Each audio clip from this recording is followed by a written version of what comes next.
So this is theory of practice, theory and practice of GST. Important topic I am discussing today: intra-state supply of goods and its steps. Intra-state or interstate supply of goods. Any one question can be asked into the exam. So first we'll see the meaning of intra-state supply. Intra-state supply occurs when the seller and buyer are located in the same state. Intra means within the state. तो same state में seller भी और buyer भी दोनों भी अगर located है, we will call it as intra state supply. The movement of good does not cross state border. States के जो बॉर्डर रहते हैं ना, जैसा कि अपने तेलंगाना का बॉर्डर है, ठीक है, वो बॉर्डर को क्रॉस नहीं करके अपन सिर्फ तेलंगाना में जो अपन गुड्स को मूव कर रहे, सेलर एंड बायर दोनों यहाँ पर ही रहते, वैसे गुड्स की सप्लाई को अपन क्या बोलते हैं? इंट्रा स्टेट सप्लाई बोलते. ठीक है, ये आपको शॉर्ट में भी आ सकता. Applicable taxes intra state transactions attract CGST, central GST, and SGST, state GST. Both are levied equally on the taxable value. तो एप्लीकेबल टैक्स कौन से रहते हैं इंट्रास्टेट के लिए? आपको सेंट्रल जीएसटी का भी टैक्स रहता है एंड स्टेट जीएसटी का भी. बोथ जो है सो levied equally on the taxable value. Place of supply rule. The place of supply is crucial to determine tax type. ठीक है, प्लेस ऑफ सप्लाई जो है ना बहुत इंपॉर्टेंट रहता टैक्स को डिटरमाइन करने के लिए. For intra state the place of supply and location of supplier are the same state के रहना. इंट्रा स्टेट के लिए प्लेस ऑफ सप्लाई आपको शॉर्ट में भी आ सकता. ठीक है, place of supply. Intra state के लिए क्या रहना है अपने को? Location of supplier and supplier will be the same. For intra state the place of supply and location of supplier, location of the supplier, जहाँ से अपन सप्लाई कर रहे वो और सप्लायर का लोकेशन दो भी सेम स्टेट में रहना, that is called as place of supply rule. It's clear no? Now next we have example scenario. A dealer in Gujarat sells goods worth rupees 1 lakh to a buyer in Gujarat. This is an intra-state supply. ऐसा आप example scenario बोल के डाल सकते हैं. कोई भी state का आप यहाँ पर example ले सकते हैं. ठीक है, डीलर जो गुजरात के हैं, सेल्स कर रहे goods 1 lakh rupees to a buyer in, buyer भी जो है सो गुजरात में ही है. दिस इज एन, इसको इंट्रा-स्टेट सप्लाई बोल के बोलते हैं. Tax calculation. Suppose GST rate is 18%, then 9% will be CGST, central GST, and 9% will be SGST are charged. So tax is equal to 9,000 for the CGST plus 9,000 for the SGST, 18,000 equal. Just now we have discuss no tax का rule क्या रहता? Equally रहता CGST के लिए और as intra अपन इसमें इसके लिए. ठीक है, यहाँ पर इंट्रा स्टेट के लिए टैक्स कैलकुलेशन कैसा रहता? जो भी परसेंटेज है आपका 18% है तो 9% CGST के लिए, 9% SGST. अब एग्जाम्पल में अपन देख रहे हैं, अगर 18,000 है, ठीक है, 18% रेट है, 1 लाख गुड्स का 18,000 होता ना, तो 9,000 CGST रहता, 9,000 SGST रहता, 18,000 टोटल होता. Next GST invoice. The seller must issue A tax invoice showing CGST and SGST. अब जो भी सेलर रहते ना, must issue tax invoice issue करना पड़ता वो लोग, CGST का अलग से और SGST का अलग से. जिस CGST का 9,000 का अलग, SGST का 9,000 का अलग, separately. This is a legal document रहता under GST law. Next we have input tax credit. ठीक है, ये शॉर्ट में भी आता है. ये पॉइंट्स जो भी मैं डिस्कस कर रही हूँ ना आपको, इंट्रास्टेट इंटरस्टेट के 100% 12 मार्क्स के लिए और 4 मार्क्स के लिए, इसमें से कोई भी पार्ट आप जो है सो आपको कुछ एग्जाम में आ सकता, तो टोटल 16 मार्क्स आप लोग स्कोर कर सकते हैं. This is an important class, listen it carefully and learn the answer perfectly. So input tax credit, the buyer can claim ITC on both CGST and input tax credit. जो भी benefit रहते हैं, input tax credit के बहुत सारे benefits रहते हैं. ठीक है, तो बायर जो रहते हैं can claim ITC on both CGST and SGST, but CGST credit can not be use to pay SGST. ये क्रेडिट SGST के लिए, CGST का क्रेडिट जो है सो can not be use for the SGST and vice versa. इसका इसके लिए नहीं यूज हो सकता. The buyer can claim ITC on both. It's clear no? As CGST and SGST. Now next we will see filing returns. The seller must file GSTR1. ये forms रहते हैं, आपको याद रखने का रहता है. The seller must file GSTR1 and GSTR3B. Details of intrastate sales and taxes collected and submitted. ये फाइलिंग रिटर्न्स के लिए आपको सेलर को जो है ना फाइल करना पड़ता है। जीएसटी, ये फॉर्म्स के नेम्स आपको याद रखना रहता, ठीक है। GSTR 1 एंड GSTR 3 भी। Details of intra state sales के जो भी है and taxes collected are submitted. Next 9th point we have GST payment. CGST is pay to the central government. Central GST जो भी रहता है वो सेंट्रल गवर्नमेंट को पेमेंट करना रहता है, GST टू रेस्पेक्टिव स्टेट को। पेमेंट इज डन विया द GST पोर्टल के थ्रू आप जो है सो पेमेंट करना रहता है online. Next e-way bill requirement. If goods move beyond a specific value ₹15,000 an e-way bill is needed. ठीक है, ये कंडीशन रहता, ई-वे बिल की रिक्वायरमेंट रहती। इंट्रा स्टेट भी अगर आप गुड्स को ट्रांसफर कर रहे हैं from one place to another place, if the specific value of the goods is 50,000 है, बियॉन्ड 50,000 है अगर, तो ई-वे बिल की जरूरत पड़ती है। It helps tracks goods movement. इससे जो है सो गुड्स को जो है सो इजिली ट्रैक कर सकते हैं मूवमेंट होते जब। Role of SCN code. SCN code must be use in the invoice based on turnover limits.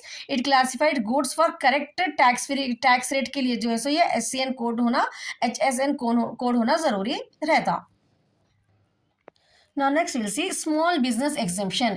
If turnover is below, आपका turnover में सेल्स वैल्यू जो भी रहता है बिलो ₹40 lakhs है फॉर गुड्स के लिए, रजिस्ट्रेशन में नॉट बी मैंडेटरी। अगर टर्नओवर मोर देन 40 lakhs है तो रजिस्ट्रेशन मैंडेटरी है, but they can not collect GST।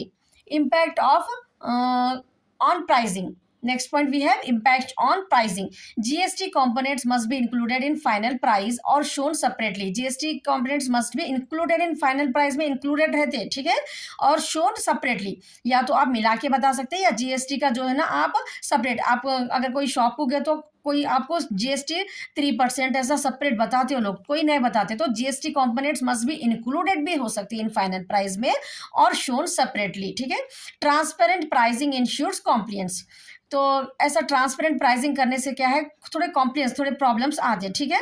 इसकी वजह से थोड़े बिजनेस के लिए क्या है, इन फाइनल प्राइस में इंक्लूड कर दे के वो लोग बता देते, और थोड़े जहाँ पर कंपलसरी बता सकते वो लोग वहाँ पर सेपरेटली शोन कर दे।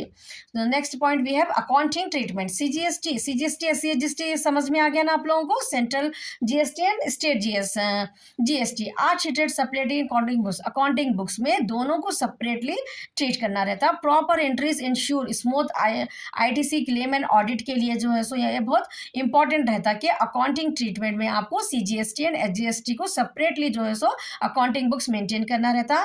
ये ऑडिटिंग के लिए बहुत ईजी प्रोसेस रहता। Next last point we will see compliance importance. Intra state supply must follow GST। Intra state supply के लिए GST रूल्स स्ट्रिक्टली फॉलो करना रहता।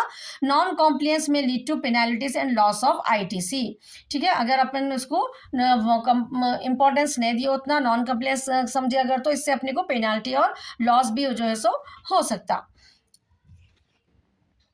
Now next topic we'll see interstate supply of goods and its steps. Now you have completely understand now what is intra-state between, that means intra-state means within the state itself only the buyer and seller are located. But in interstate supply of goods and its steps, we first will see the meaning of interstate supply. Interstate supply occurs when the buyer and seller are in different state or union territories, ठीक है। Buyer एक state में रहते हैं, seller दूसरे state में रहते हैं, या यूनियन टेरिटरीज भी। It involves movement of goods across state border. वहां पर क्या देखे थे अपन, एक बॉर्डर के अंदर ही रहना, लेकिन यहाँ पर स्टेट के बॉर्डर को क्रॉस करके गुड्स जो है सो मूव होते हैं यहाँ पर। So it involves movement of goods across state border. Inter state, carefully see the question. Intra state most of the student will get confuse, you have to see the spelling of this intra and inter carefully, then only you write down the exam. It's clear no? Now second point we'll discuss applicable tax. IGST integrated GST is charged on interstate। वहां पर क्या देखे थे अपन, applicable tax CGST and SGST central और state का देखे थे। अब यहाँ पर inter state supply of goods में एप्लीकेबल ऑफ टैक्स क्या रहता, IGST, ठीक है, आपको ये शॉर्ट में भी आ सकता है इंटीग्रेट GST, ये इंटर स्टेट सप्लाई के लिए रहता है। इंटर स्टेट का मीनिंग लिख के आप एप्लीकेबल टैक्स में इंटीग्रेटेड GST ऐसा लिखे तो आपको 4 मार्क्स वहां पर मिल जाते हैं, ठीक है। इस charge on inter state supply it is collected by the central government, और ये जो रहता डायरेक्टली सेंट्रल गवर्नमेंट कलेक्ट करती है integrated GST। It's clear no. Place of supply, place of supply, place of supply, place of supply is the location where goods are delivered।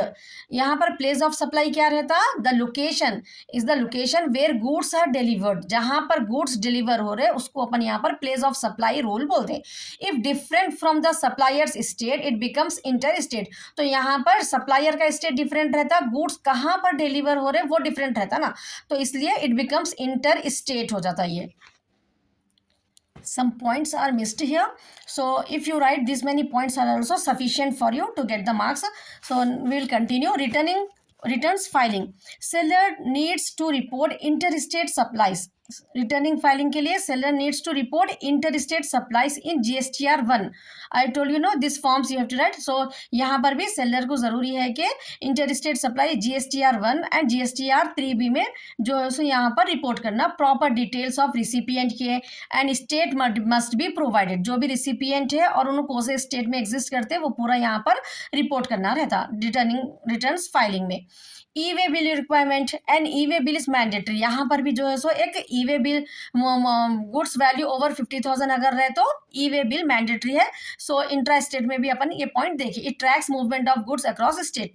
Next, role of HSN code, HSN code are used to classify goods and apply correct GST rates को apply करने के लिए HSN code होना जरूरी रहता, mandatory रहता ये, based on turnover slabs. Next point, exports as interstate supply, export are also treated as interstate supply but they are zero rated under GST। यहाँ पर exports are also treated as interstate supply में आता है export कुछ करे तो, but they are zero rated under GST। Next point, SEZ transaction, supplies to or from SEZ units are treated as interstate supply। ठीक है, SEZ transaction में क्या रहता है, supplies to और from, to कहाँ से, to मतलब किसको अपन कर रहे हैं, और फ्रॉम किससे कर रहे हैं, फ्रॉम SEZ यूनिट से, ये जो है सो इंटरस्टेट सप्लाई में आता है। They are also zero rated if certain conditions are met, कुछ कंडीशंस रहते हैं, अगर वो कंडीशंस को मैच करे तो यहाँ पर भी जीरो रेटेड रहता। रजिस्ट्रेशन रिक्वायरमेंट में पर्सन्स मेकिंग इंटरस्टेट सप्लाई, जो भी पर्सन इंटरस्टेट मतलब एक स्टेट से दूसरे स्टेट में गुड्स को अगर सप्लाई कर रहे हैं तो उनको GST नंबर से रजिस्टर करना जरूरी है। Registration requirement is compulsory for the person who are supplying the goods from one state to another state. Threshold exemption applies for such suppliers. Next we have payment of IGST। अब इसके अंदर integrated GST है ना payment, तो IGST collected is paid to the central government को payment होता है यहाँ पर। It is later apportion between centre and destination, उसके बाद में पहले तो जो है सो सेंट्रल गवर्नमेंट जो है सो कलेक्ट कर लेते हैं उसको, फिर उसके बाद में later apportion between centre and destination state, जो भी डेस्टिनेशन स्टेट है उसमें जो है सो अपोर्शन मतलब डिवाइड होता वो। Next, compliance importance, correct classification of interstate supply ensures proper credit flow. ठीक है, प्रॉपर क्रेडिट फ्लो होना, it avoids penalty and mismatches in returns. तो यहाँ पर अपने को अगर करेक्ट अपन क्लासीफाई करें इंटरस्टेट के सप्लाई को, प्रॉपर क्रेडिट फ्लो अगर अपन बताए तो अपने को पेनाल्टी वगैरह से और मिसमैच इन रिटर्न से अपन जो है सो बच सकते। So these are the topics I have discussed now. So if it is didn't come in the long question also, for the short also any two you may get from this interstate points, जो अपन points में देखे ना उसमें से compulsory आपको 2 points तो भी 8 marks आते हैं। If you are lucky, if you are getting any one topic then